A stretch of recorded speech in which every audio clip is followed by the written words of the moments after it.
Chasing shadows where the seeds are sown. Fingers tapping on a Ouija board. Broken silence like a shattered chord. Eerie hums in the dead of night. Is it truth?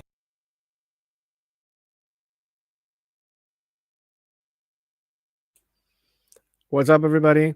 I'm just gonna talk already. Mary is still struggling. Ah, there she is. Yeah, the screen opened up 10 times, so we have another big try. Yes, we are going to have so much bloopers in the end of the year. I told you I'm I will, going to mess up major. I'm going to add something for everybody who's looking right now or listening to our Spotify. If you found a blooper we didn't, please send them over. We Yeah. need them. We need them. Yep, yep. We do need. And Restream worked fine this time. I could even remove the video. So I hope you liked the new video because Shane made a new one. And let me start proper. Welcome to Things Paranormal Talks. And tonight we will be talking to someone. And I actually saw a comment and I wanted to drop in on that. He told top notch guest Malcolm Robinson on all strange phenomena from planet Earth to beyond the stars. So hang on to your heads, listeners. I loved it so much. So here he is, Mr. Malcolm Robinson. Hi, folks. Very good evening to you and your viewers. Nice to be on your show. Thank you for inviting me. Thank you for coming on. Absolutely. If you will start, Shane, I will be checking the channels at this moment. Yeah, sure. Okay. First off, how are you doing? I'm doing very well. Thanks for coming back for a Mediterranean cruise. Came back with a little bit of a cold, but I'm getting over it and absolutely fine. Good. Yeah, the flu is hanging around everywhere, so I hear, because my daughter's sick as well. I was sick last week, so it's a little one. You'll get over it. Thank God.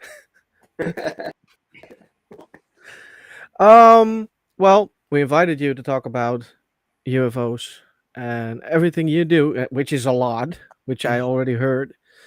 Um, I'm a noob. I'm going to be honest. I heard about you from Mary, and I was intrigued. I was like, you have to invite him because I want to know everything.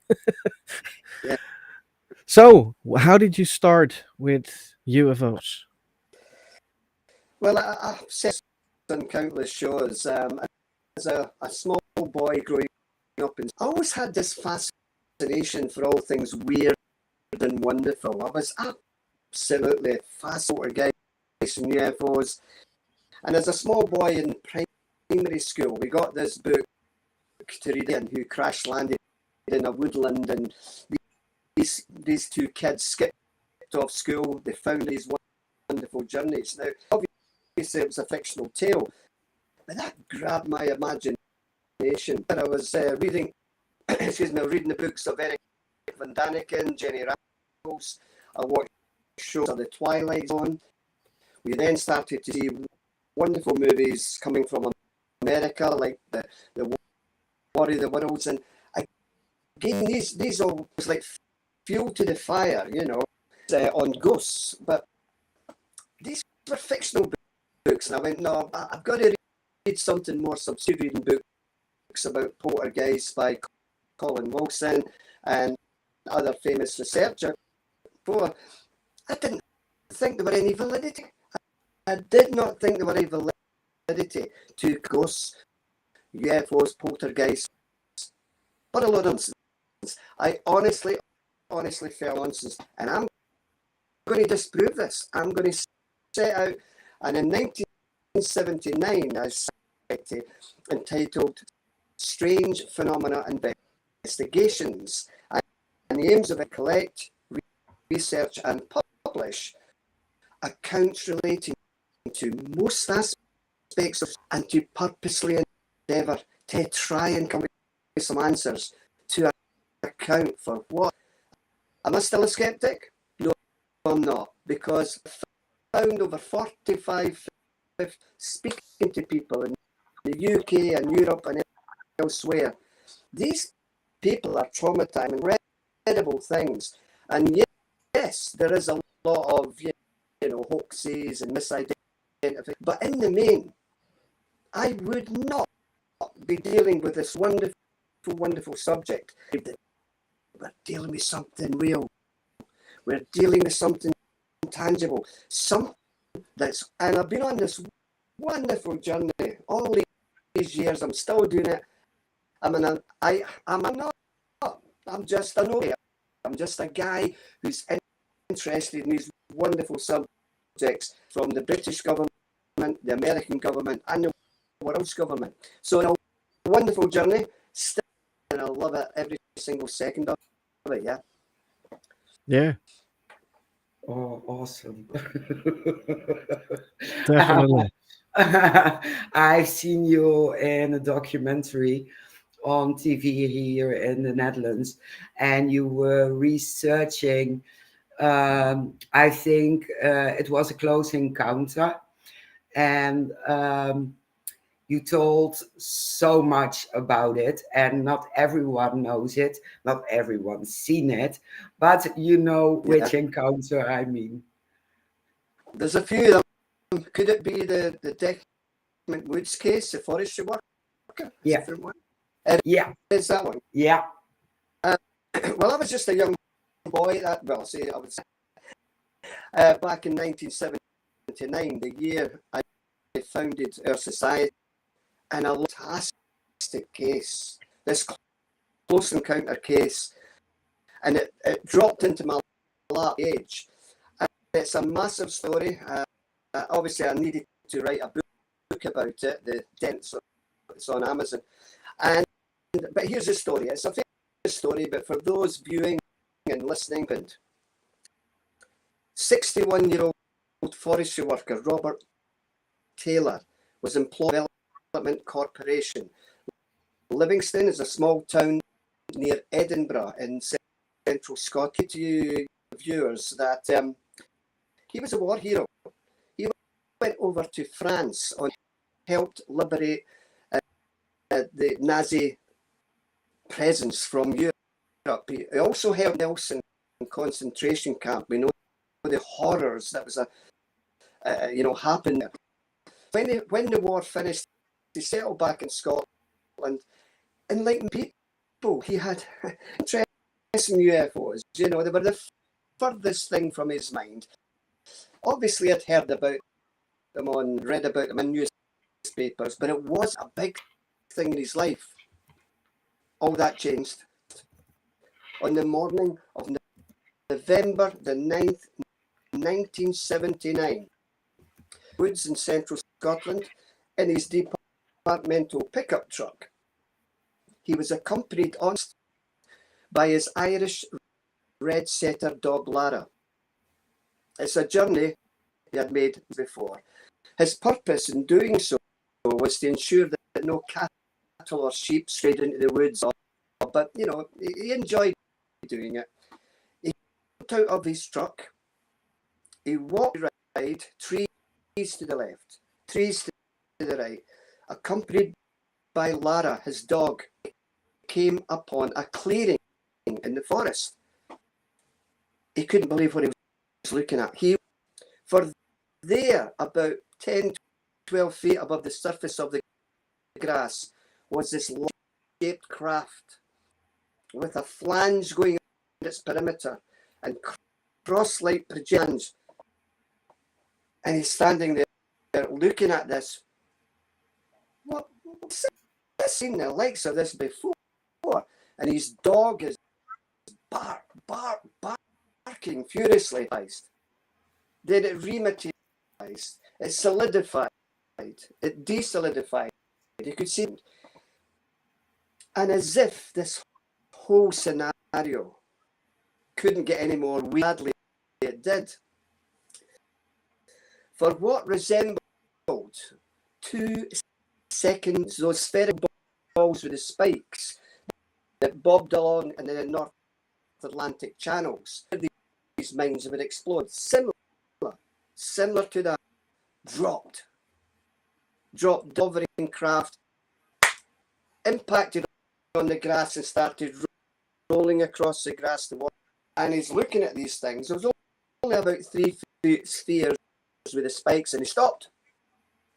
They extended and grabbed him at both hips and pulled him upwards.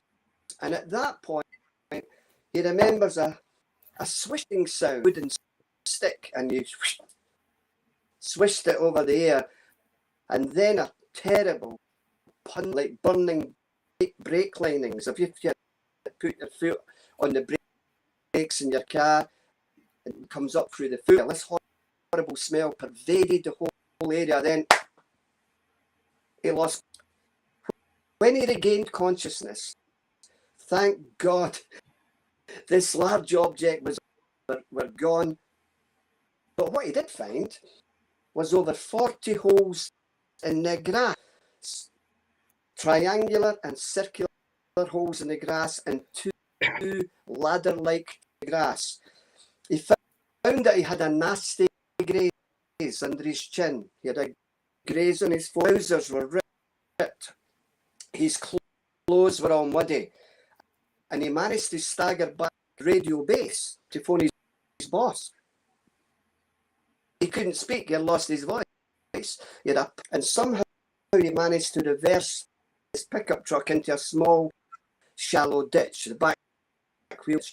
So he had to leave his truck in the forest, and he managed to stagger to his home in Deans, a small village near the town of Livingston. And when his wife saw him, "What's happened to you? Look at you, your trousers are your clothes." And he said, and I can only say, Mary, the words he said, and his wife said, "Attacked by men? No, by oh, come inside. There are no such things as a spaceship. Come on, come inside." And she went, "Wait a minute, I've been married to this man for over 40 years. He would never, ever a story like this." She phoned his doctor. The doctor attended the family house, and he did a heart rate was very elevated. And he then suggested the hospital to get tested. He waited and he waited and he waited. Nobody came near him. So he just says, "I've had enough. I'm going." So he wasn't. When he went back home, Mary, his boss was there. Malcolm was there. "Look, all the marks in the grass." And this was deemed as an assault by person, and as such, the police became involved. A full investigation was undertaken. Even a forensic test was done on the trout to the chief forensic scientist, a gentleman by the name of Lester Knibb, and Malcolm. These trousers were ripped upwards in a mechanical, not made by any forest debris like sharp stones or twigs, neither, barbed wire fencing. And they were totally flummoxed as to what was going on. They say that in the weeks after, there were a number of UFO sightings, people. And we also have claims, once my book was released, stories, and one young boy about 12 years of age says, "Malcolm, I went up to Deckman Woods and there were over a dozen military people in the woods." So that was quite an interesting testimony. And in my latest book, UFO Case Files of Scotland, we have more testimony about the Deckman Woods, new testimony. One young girl in the woods, and she saw this whole event transpire. It's one of Scotland's big encounter cases, and I honestly believe, and there's over 12 theories as to Bob Taylor, and I address these queries in my book, these theories in my book. Met the man, haven't interviewed the man.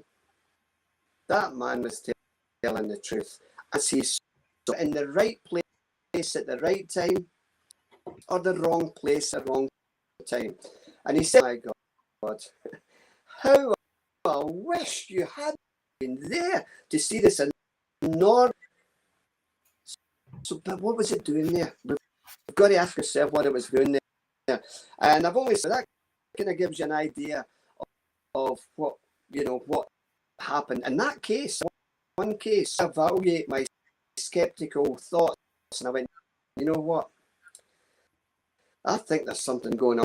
It's that one case. I now do wholeheartedly believe that we're dealing with something. This world, it's always been with us through time immemorial. We see it in Iceland's paintings. We see it in cave acted various countries and continents. And it's what a case that was. Interesting. Very interesting. Now, Yeah. I have a question if it comes to what happened to this man in particular. What do you think they, as in alien wise, want to accomplish by doing something like that? It's a massive question, a great question. It's a question I don't have I give you my speculations. It kind of lends into the UFO abduction scenario, cars, the comfort of their home, etc. In Robert's case, the witness, it was in the woods. Speculate that they're taking sperm and ova from males and females. I know it sounds Star Trek, a dying planet. Excuse me, a dying planet.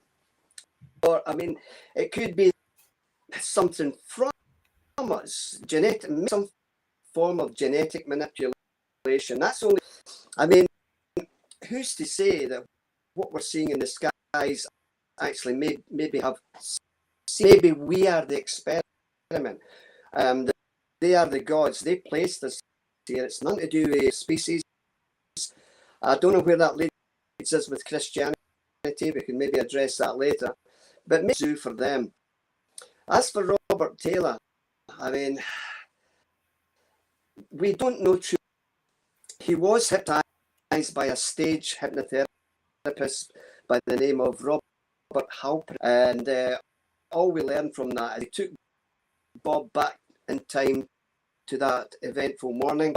The mind didn't come up. They remained firmly closed, and all Bob could recollect in blackness. We could not penetrate the blackness through the, and sadly the witness died a few years ago. But I believe him. Yeah. Yeah, his story sounds very credible. Yeah. It did the first time I saw it. Yeah. Yeah. And point of fact, I still actually have the witnesses in my office where I'm on screen with you, and I take these ripped trousers and I show my lectures and stuff, and it's nice to have an artifact, an alleged artifact that alleges something not of this world. To have that is fantastic. Yeah. That is fantastic. Yeah. This close encounter, it made me very curious. If you look at Skinwalker Ranch and the area over there, you have UFO sightings, and they have close encounters, I think, but they have also cattle mutilation. Do you know if that happens in Scotland as well? To my knowledge, strange animal mutilations in Scotland, for strange reason, it's not a regular basis. If it did, I would certainly hear more about it. I know it's more a kind of European American, for sure. And but in Scotland, no, we don't seem to have many cases of this, but no animal mutilations, unless somebody tells me different.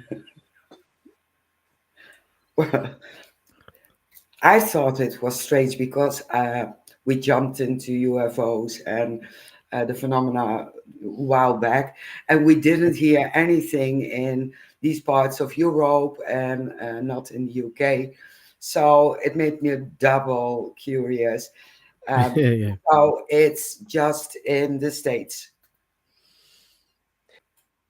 Yeah, I mean, it's fun for hotspots throughout the world. We have it here in central Scotland, in Bonnybridge, and Pensacola. We have it in another of our plains in Australia, and we have various hotspots or window to attract a higher concentration of UFO reports than anywhere else. And we have to address this. Why? Is it because the military installations there, nuclear facilities, where UFOs have been sighted over missile silos? Minuteman silo, for instance, nuclear missiles were switched off as UFOs were hovering above the military complex. And Yeah.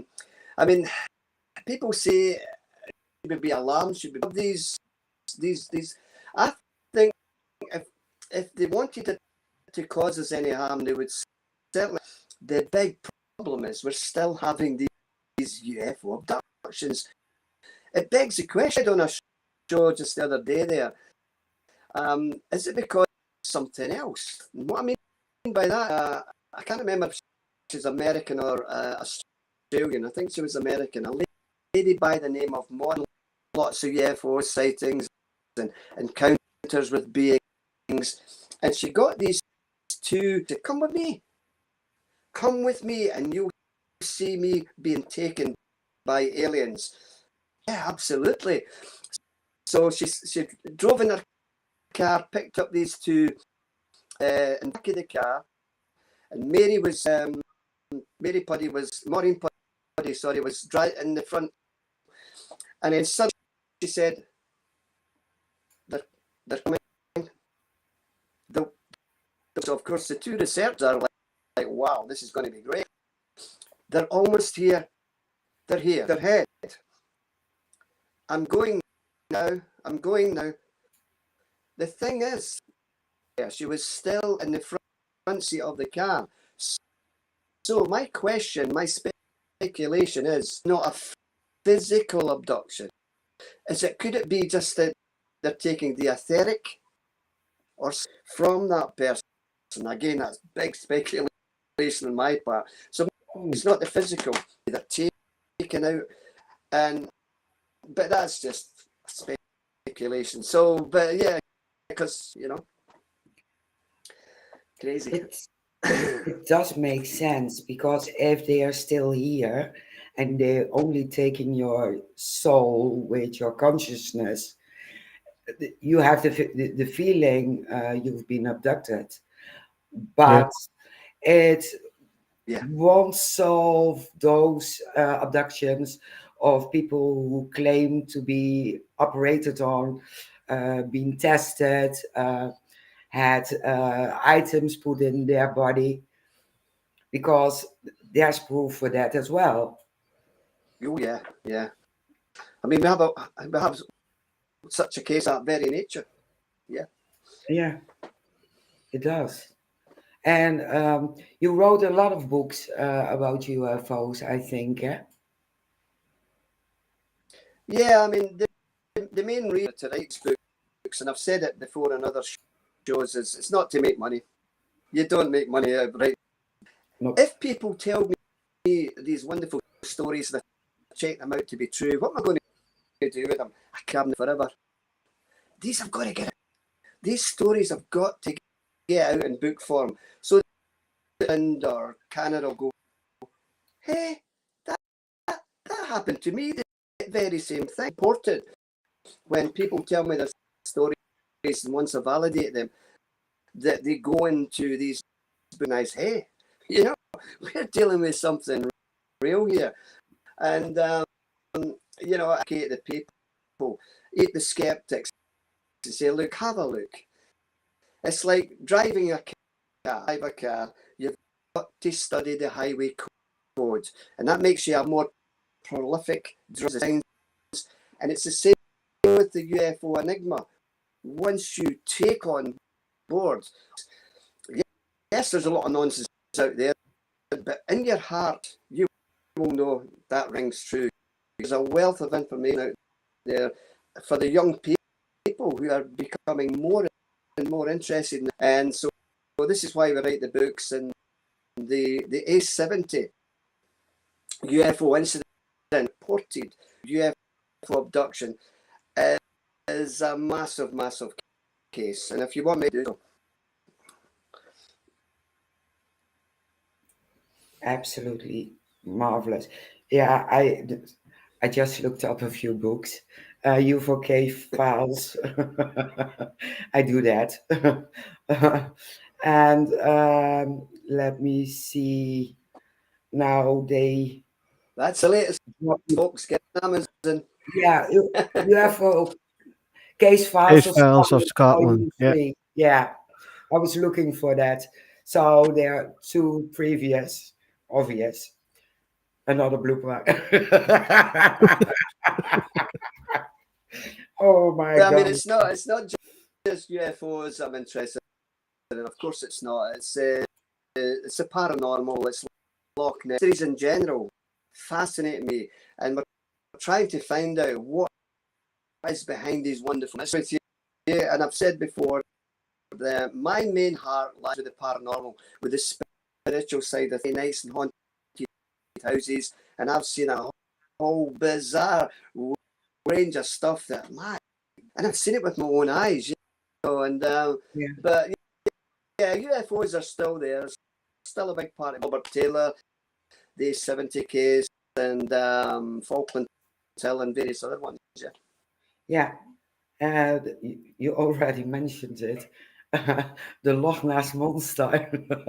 Yeah, yeah, yeah. I Have you mean, seen it? yeah, I mean, Have you seen it? I've got one behind me. No, no. I mean, in Scotland, needless to say, my father regaled me with these wonderful tales of a water horse in Scotland. And the story goes that these kelpies drew from the roadside into the depths of the loch. Just, you know, tales of tales, so to speak. But of course, Nessie was a different kettle of fish. These reports of this beastie have been there since time immemorial, you know. So many of our as a young holidays, were up to Inverness and also Loch Ness, and we also did a trip on one of the up and down Loch Ness. And as a young boy, I was fascinated. I had my father's binoculars, hoping to see Nessie, and then I believe I did, because I saw what appeared in the water. But as an adult growing up, I now know it probably wasn't. Probably what boy was what we call a standing wave. And what that means is you've got one boat traversing north, and as they push against the water, it creates a standing wave. Boats disappear, you're left with a lot of humps, you know, and it's just water turbulence. So it wasn't that. And then when I got older, I took many trips up to Loch Ness. I camped alongside, interviewed the people around the loch, spoke to witnesses, spoke to Alex Campbell of Loch Ness. Now, he's the man, Alex Campbell. He was the man in the 19th century all over the world, because he took on board a sighting of Nessie by a lady who came to him and said that she had seen this monstrous turbulence in water. Aldi Mackay is her name, Aldi Mackay. And she saw this big hump and it disappeared. So he wrote this up in the Inverness Courier in 1930. 33 all over the world. And since then, Nessie has been sighted all these years. Like I say, Vince Campbell saw it as a boy himself. He saw long humps and a long tapering neck. Father Gregory Brucey, who was a monk at the St. Benedictine Abbey in Fort. Sadly, that's no longer an abbey as such. It's been converted into flats. But he's a man of the cloth. And in 1971, I had a friend from Westminster Cathedral came up. I took him down to the jetty at the south side of Loch Ness. And Loch Ness day, a sheet of glass, not a ripple, just like a sheet of glass. And his long tapering neck stuck from the bowels of Loch Ness, sheep-like head, and just descended back into the bowels of Loch Ness and was gone. He said to his colleague, he says, "My God, you've been here and you've seen old Nessie." I interviewed Frank Serrell, who came up to Loch Ness, and he was there. I'm going to prove it. I'm going to prove Nessie. I didn't realise how difficult it is excuse me, to photograph this, to fake it. And he started making all these fakes, and I devote a whole in my book on Loch Ness. Anyway, I had the fortune to go to Loch Ness in 1994.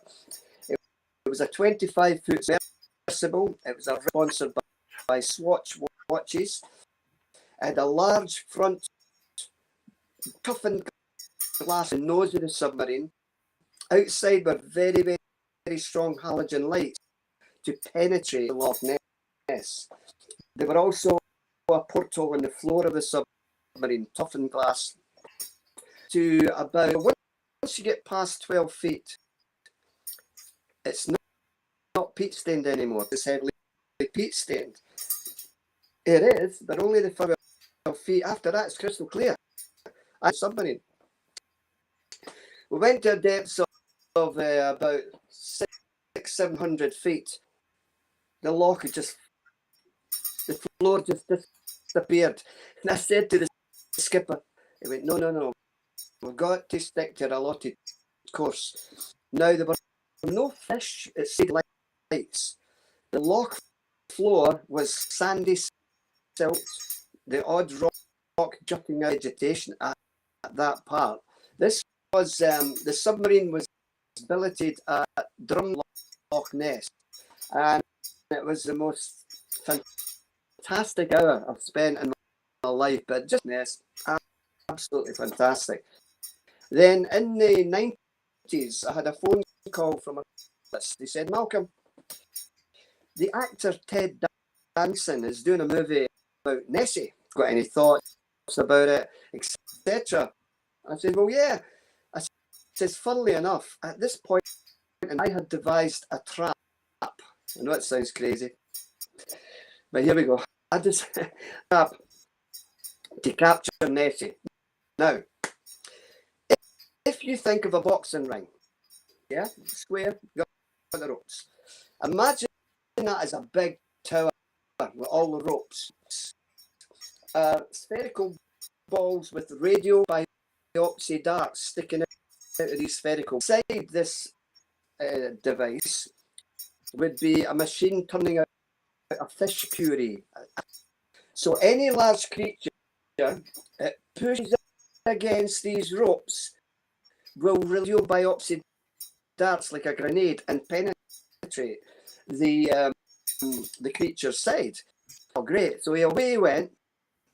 I got a phone call the next day and he says, "Malcolm, interested in putting money up for your trap?" I went, "Who?" "Steven Spielberg." He says, "Yeah, the movie maker wants to help you catch Nessie." Did it come? Sadly, it didn't. Steven Spielberg went on to make various movies and it fell flat. I still feel that maybe that would be a viable proposition to maybe capture some these days. It's not a plesiosaur, by the way. It's not a prehistoric animal, because a plesiosaur vertically, it was impossible. And so I think it's probably a large, very large, mutated eel, or an or possibly prehistoric origin. I mean, we're still trying to find out about the site, etc. Ogopogo in Canada, and so this we're finding insects on a daily basis. Frogs in the jungle. It's never been categorized. 1930, fishermen off the coast of Madagascar caught a prehistoric, and it's still being caught in next today. A prehistoric fish, the shark. Yeah.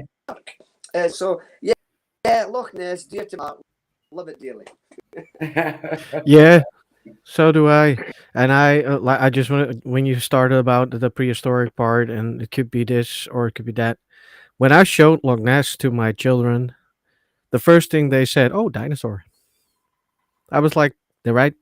It looks Yeah, like a dino." could be. Yeah, I mean, this is it. And a dinosaur, you know, some of it was often claimed as a plesiosaur. In fact, if you wait a minute, I think I've got something like I don't know if you Yeah, can Yeah. see that. So you got the flippers and the elytra, you know. But I don't think it's a plesiosaur. Like I said earlier, plesiosaurs couldn't. But we love Nessie. We love her. yeah, Oh yes, we do. yeah, but it could be a hybrid, a mix from Hybrid. something. Yeah. Yeah, Hybrid is why something. not? It's a very good Hybrid. possibility. Yeah, they have created dire wolf, a hybrid. So Yep. they find the chupacabra is they found DNA and it's a hybrid species. So maybe Nessie is a hybrid as well.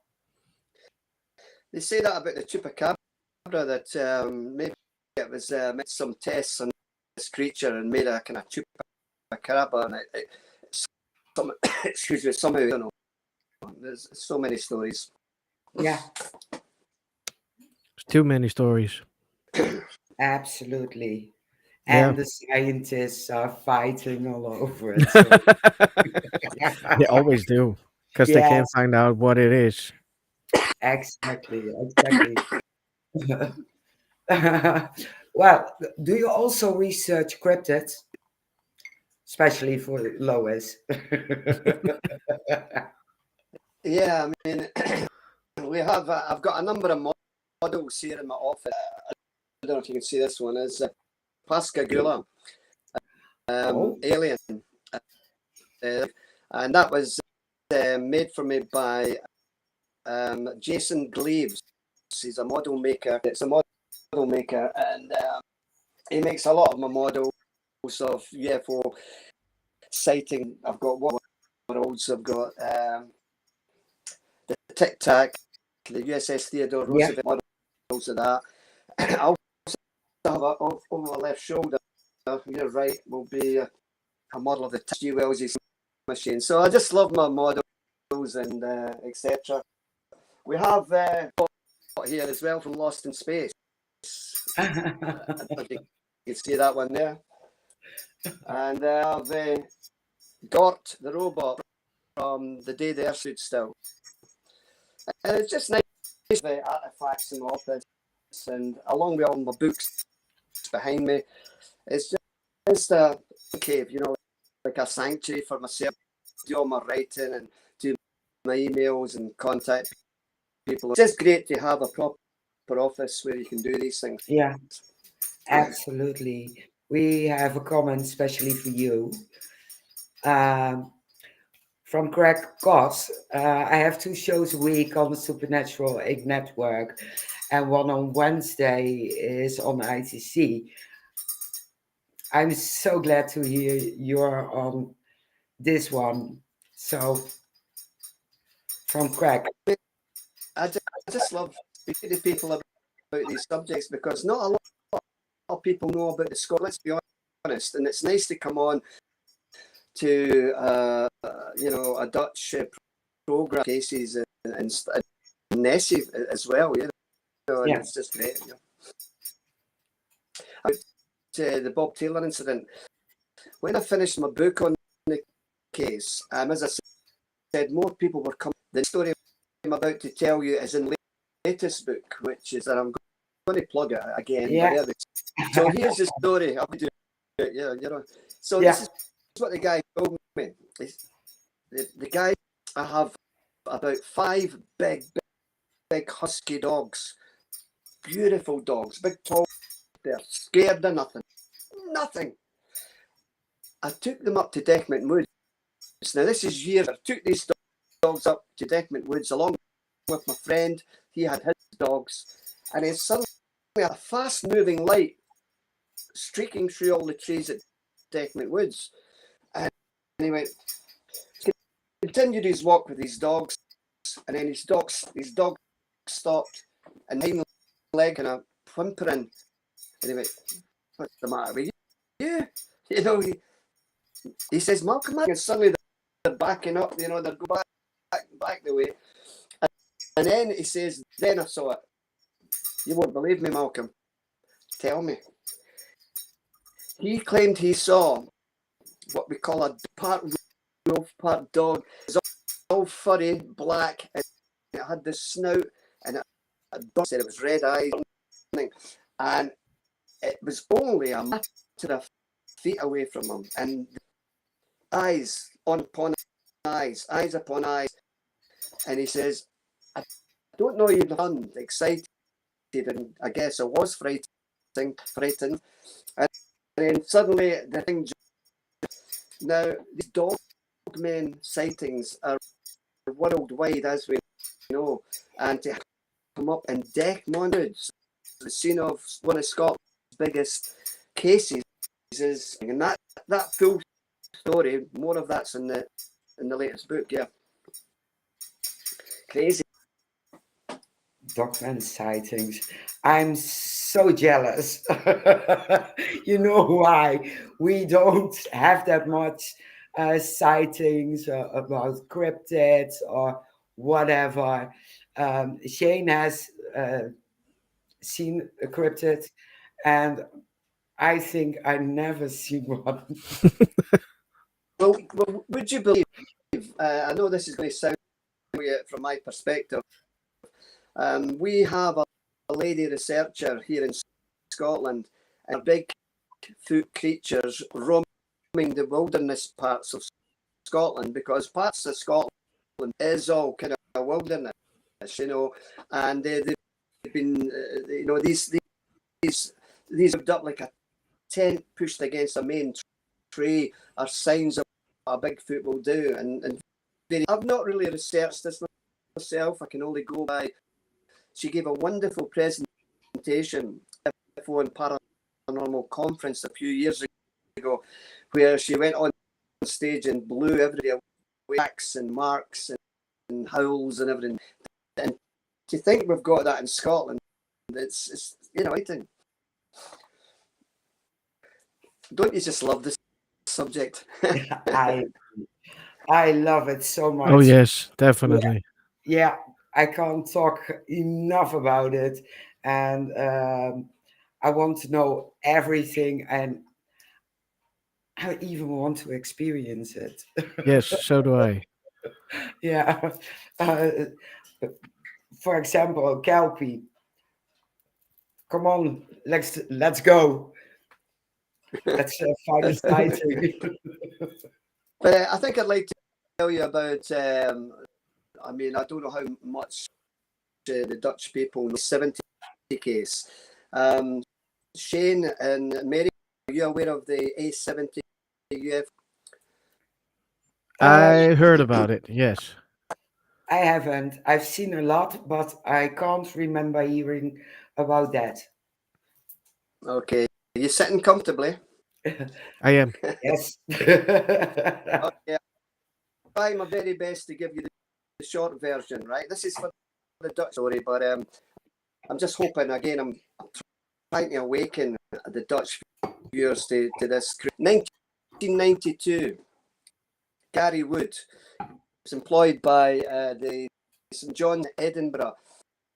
He was at that point, he was an ambulance repairman, and his friend, and decorator. Again, both men, no interest in UFOs. But that was the furthest thing from their mind, you know.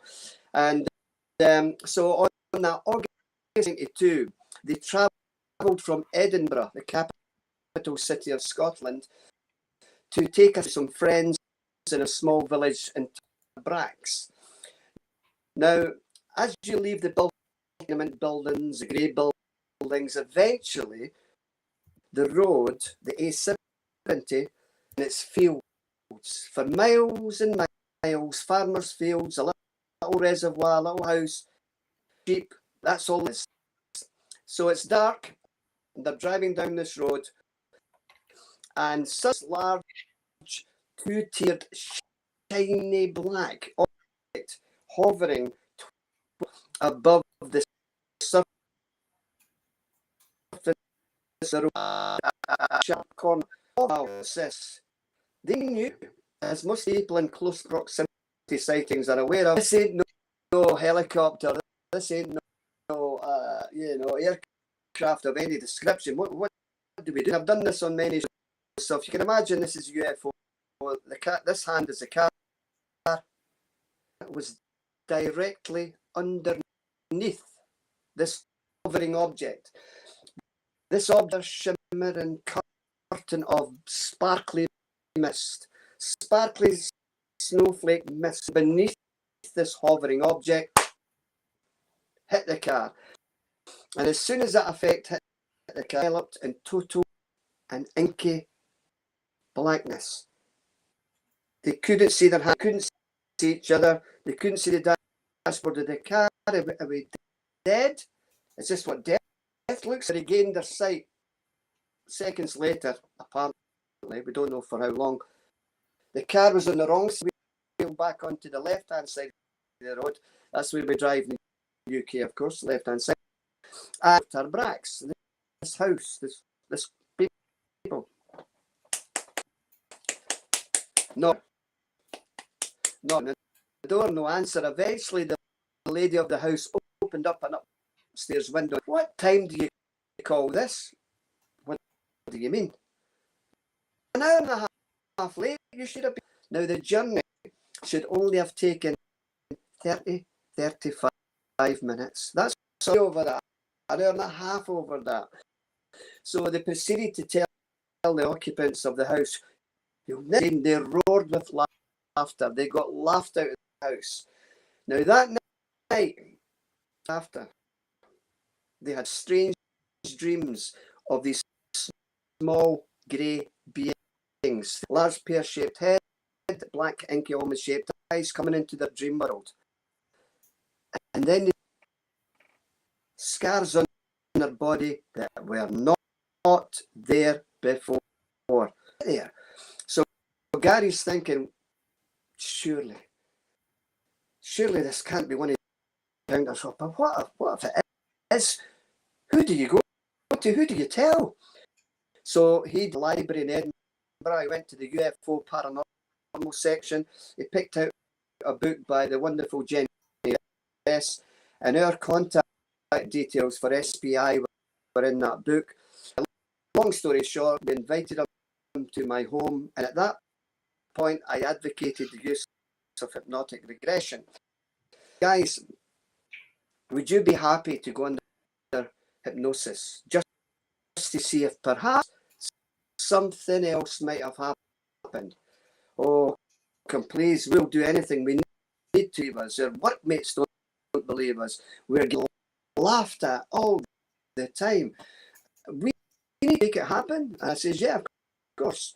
So with a qualified hypnotherapist, a lady by Helen Longer with us, bless you, Helen, she subjected both men, took them individually back to that August evening, and what I'm about to tell story that came under hypnosis. The conscious recall was only ever seen of the UFO and the sparkly light. That's a conscious recall. Under hypnosis, the car was stopped. 3 or 4 small beings came toward possibly out of the car. They were taken on board this object, presumably, and completely naked on a flat raised table about 4 or 5 feet away this object. The interior of this room was curved. The ceiling was plastic with a light shining through, and it felt very cool. It felt hot. It was just cool. And he was naked. And there were 2 small beings, pendulum-like device, moving it around Gary's legs and his body. And he says, Malcolm, when he did that, the feeling was like somebody's hand was inside my entrails. The pain was horrendous. He also saw a number of objects in the, if it's too big a story to tell in a small sitting. One of the main things that Gary to tell me at the time, I said, no, please, you got to tell me. Doesn't matter if it sounds silly. Okay, here goes. And what Gary said to me was this. As he was lying on this, I couldn't move a muscle. I could only move my eyes. I desperately, I need these little beings, but I couldn't move. I could not move. And then he said, down to his left was a naked female, about 16, 17 years of age, folded around her knees. Her knees were up under her chin, her arms around that. She had shaggy, they turned and looked at Gary, and Gary says, I'll never, ever forget his face, the despair in her face. She had tears running down her face. Colin found himself encased in a kind of tall person, naked. He was strapped, and when he could not move, he could only move his eyes. But when he looked and looked in front of him, there were other males and females completely naked in this all beings moving around, doing things, etc. And again, I've only scratched the surface of the case, and again, I had to write a book about the whole case and to me, it's one of Scotland's best UFO abduction cases. First reported UFO abduction. There may well be others by society as yet. Yeah, I can imagine. I'm just going to do other stories about that because it's very important. Gary's wife with her now. She didn't believe him. Did not believe him. Making it all up. Then I was one night, and she says, Malcolm, Gary was sleeping beside me. Sleeping. He was reading a book. Closed the book. Put it on the bedside cabinet. Light off. Bedside light off. The room was enveloped in blackness, and about 30 small childlike hands grasped my ankles and pulled my head. Whereas my head was on the pillow, it's now partly down the bed, and I looked, and I saw two grey beings who released my ankles and just melted through the wall and were gone. I'm so sorry for doubting my husband. I firmly believe him now after having that experience. And one final story on this one, and this is years after the main event. I said, Gary, is it? Yeah. Okay, what happened? He says, well, you got to believe me. I woke up. I don't know why I woke up. I woke up in my bed at night, a small being at the foot of the bed, and Gary said to himself, I've got you now. This is my house. You are not getting away. So Gary threw off the covers of the bed. being. I know it sounds crazy, and he punched this wee guy, and he somersaulted back, and he raced towards Gary, and an explosion of light. Gary says, I can't remember, just a tremendous burst of light as this small creature ran up towards me, and I woke up. Are you sure it wasn't a dream? Was it a dream? It was real. So it's a big case. It's a massive case. Yeah. Like I said, I heard about it. That's a curious case for me. Yeah. When I heard that, I was like, wow. Absolutely. Yeah. What's the reason for it? Yeah, good question. Yeah. We will probably never know until we find Get us out what they are doing here. Sorry. I don't want to be abducted. No, me neither. No. I got scars on my own. I don't need them. I got enough of them. Well, we can have a nice podcast about it. Oh yeah, that's true. Yeah, that is. Yeah, no, still no. No, we won't. We won't. Well, we are almost at the end. We do an hour 50 minutes at tops. You wrote about 8 books, I think. Where can people buy those books? At the recent count, it's now 14 books. I'm working on the 15th. That'll come out. And then Amazon or Lulu. Amazon platforms in, I dare say, Holland, etc. And yeah, I mean, I urge everybody just to get educated, and don't buy as many UFO books by authors as you can, because it's all about education, that knowledge, and once you familiarize yourself with a vast amount of knowledge, and you get, as I say, you're left with some astonishing cases, and but we're no near a problem. I don't know why.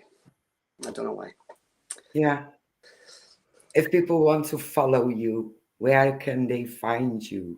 I know all over Facebook, but I mean, to be honest with you, I'm only on Facebook. I've been asked to join social media sites, Instagram and all that, but I don't have time for that. I'm too busy or interviewing people, so I'm only on Facebook. And the name Malcolm Robinson, graph of me, because like anything else, I'm more than one Malcolm Robinson or Jacques Vallée or. So to find me, the photograph is me sitting on a bench with a lake, a grey alien peering behind a tree. So that's when you know you've got the right Malcolm Robinson. Yeah, I had that same thing. I was looking you up, and I was like, "Whoa, that's a lot of them." That's probably not all one. No, I found the alien. Yeah. I found it as well many years ago. Greg is asking if your books are available in the States. I think Amazon. That's the first thing Amazon should have them. So it should be available in the United States, and it's a combination of ghosts, UFOs, and my latest book that I'm working on now is in Mysteries, but usually I stay within the British Isles, but this time I'm moving over to the Holland and all the crazy stories from these countries, and the working title of the supernatural, so tales from all over the place. And I'd just like to say, I take this subject so seriously that a few years ago, with the help of a local councillor by the name of Billy Buchanan, he and I went down to 10 Downing Street, over to Gordon Brown, Rishi Sunak, John Major, Tony Blair, asking for an inquiry into the UFO sightings in Scotland. Sadly, there have been dragging their heels. They're taking as ever came from the British government. I honestly believe that not just the American and I dare say the Dutch government, no more than they're letting the pre-classified government files that was released by America. Many pre-classified documents clearly showed that the CIA, the NSA, and the FBI were actively and I've said this before, many documents has been released under the Freedom of Information Act. These documents are heavily blacked out, paragraph after paragraph are blacked out in those paragraphs. What is in those paragraphs? We'd love to know. Yeah, Project Blue Book, and Oh yeah. we know it. That's the most amazing part. We all know it. Yeah. There's just no proof because they will never admit it. Everything will be blacked out. Yep. Yeah. Yeah. I mean, people speculate again that main race. I find that hard to believe, but some abductees claim not only do they see the greys and military people with the greys in these environments, whether we can put any stock on these claims, but clearly the advancements since the Wright brothers first flew and was it 1909? When they first flew to man's first foot on the moon, came a long way, you know. I'm not saying that we've got any technology at Roswell, New Mexico, or anything. That again, that's pure speculation. Other people you may have, yes, we do have back in technology. The big thing is, of course, Tic Tac sightings. The Go Fast and Gimbal. These were sightings which was cited by a fleet of American naval ships, the USS Theodore Roosevelt, and there was another one involved as well. Now, they dispatched Navy pilots and objects, and these were travelling at excessive speeds and stop, sharp right turns, and object, the G-force, would surely kill pilot. Could it have been a drone? We don't know. But clearly there is a technology out there that nobody's putting their hand up and saying masters of this technology. Surely if America or Great Britain had this one to say, we got this, you better be aware, look at what we've got. But nobody is coming forward moving objects, you know. So where did they come from? Yeah, exactly. And Russia has the same, because in Russia they had a crash site as well, and they claim to have extraterrestrials, and so they should be bragging about it. So Yep. You would think so. You would think so. You would tell the world about the technology. Look at Russia. Look at a few months ago, they paraded all the, look what we've got, guys. Yeah. And I think and North Korea did the same as well. The world, as it stands just now, is very, very unstable. We have the Ukrainian, the madman Putin invading a territory which he claims he wants back. It's like Hitler, it's like Pol Pot, it's all dictators. We still, to think today, it's terrible, you know. And the world is pretty unstable, but because only quality and honesty and goodness and will prevail. And if they don't, does that mean perhaps our visitors upstate finally say, you guys are going too far. You got to stop it. Maybe that intrusion by these so-called UFOs. Yeah, that would be the best thing. If they want to come to us, they have to do it now and scream out, "It's enough what you've done." Yeah, absolutely. I totally agree. Absolutely.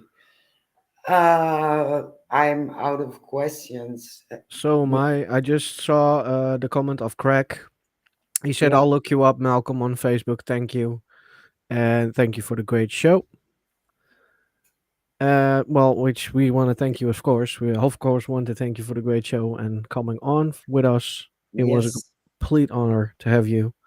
absolutely. You made Uh, me a lot I, smarter. well, I mean, I just love speaking at stop, and as I say, I've, I've I've only been over to Holland once, and that was a few years ago, where I lived a Dutch UFO society, and that they're lovely people. You are lovely people. Pleased that you've got me on the show, and I don't see any subtitles, so I must be doing okay.